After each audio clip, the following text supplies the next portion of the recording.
Stand by na po dispatch. Gates open, they're up and racing. Jaden Apopapato draws for your lead. Overwhelmed, Buena Fortuna. Then moving up by the rail is entry number 4, and this one is the favorite. Papa Ethan, Amazing Mix joining in by the rail, now moves up to take the lead.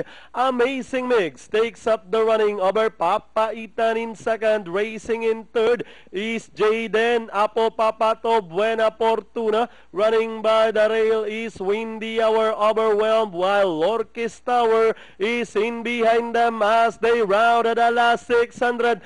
Amazing Mix in command by about a length and a half. Papa Ethan moving a party outside Jaden Apopapato as they race at the last 450.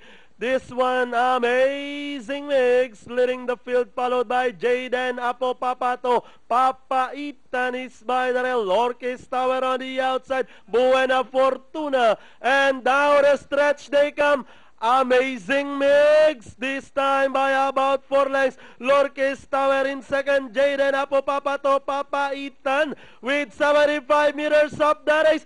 Lorquis Tower coming from behind now takes command and winning this race over Amazing Mix. Overwhelmed, then comes Jaden Apopapato, Buena Fortuna, Windy Hour, and Papa Ethan.